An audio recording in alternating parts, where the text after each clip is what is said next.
Assalamualaikum warahmatullahi wabarakatuh.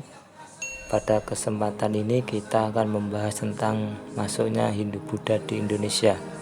Tujuan pembelajaran kesempatan ini adalah yang pertama, memahami teori masuknya agama Hindu-Buddha di Indonesia, menyebutkan kerajaan-kerajaan yang ada di Indonesia terutama Hindu-Buddha. Yang ketiga, menyaksikan karya tulis, dan keempat, kehidupan masyarakat Hindu-Buddha di Indonesia. Kita tahu bahwa negara Indonesia merupakan negara yang majemuk. Majemuk berarti beraneka ragam, lebih dari satu suku, agama, ras, dan antar golongan. Di Indonesia kita kenal dengan 6 agama. Yang pertama yaitu Hindu, 2 Buddha, ketiga Islam, keempat Katolik, kelima Kristen, dan keenam Konghucu.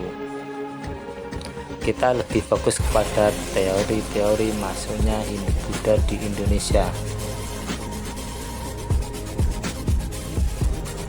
Yang pertama yaitu teori Brahmana, bahwa masuknya agama Hindu-Buddha di Indonesia dibawa oleh kaum pandita atau pemuka agama Hindu-Buddha karena yang menguasai huruf Pallawa dan Sanskerta.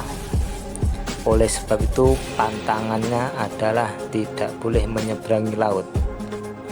Yang kedua yaitu teori kesatria, bahwa masuknya agama Hindu-Buddha di Indonesia dibawa oleh kesatria. Kesatria itu sendiri melarikan diri dari perang sekaligus bertujuan untuk menaklukkan Nusantara.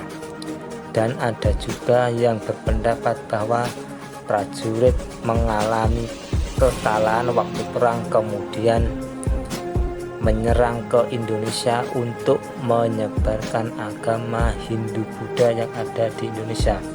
Kelemahan dari teori ini bahwa tidak ada raja-raja di Nusantara yang berasal dari India. Itu diketahui dari suatu kerajaan yang ada di pedalaman. Yang ketiga yaitu teori Waisya. Teori Waisya menyebutkan bahwa teori atau proses masuknya Hindu-Buddha ke Indonesia dibawa oleh pedagang, karena pedagang tersebut bebas atau leluasa untuk menyebarkan agama Hindu-Buddha yang ada di Indonesia. Selain pedagang juga dapat menyebarkan secara luas.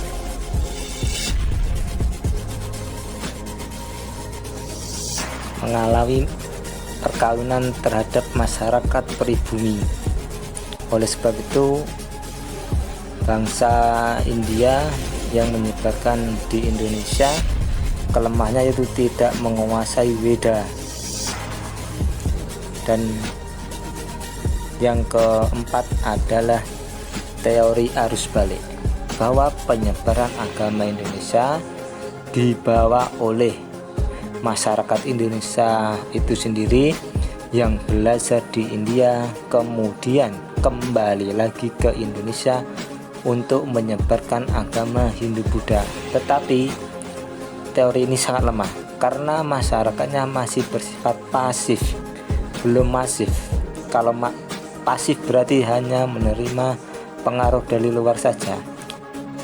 Beberapa contoh dari kerajaan Hindu-Buddha yang ada di Indonesia diantaranya 1. Kerajaan Sriwijaya, 2. Kerajaan Singosari, 3. Kerajaan Majapahit, 4. Kerajaan Pajajaran, 5. Kerajaan Mataram Kuno, dan 6. Kerajaan Kutai. Oleh sebab itu pada hari ini tugasnya yaitu dari beberapa teori, manakah teori yang menunjukkan adanya pengaruh Hindu-Buddha di Indonesia.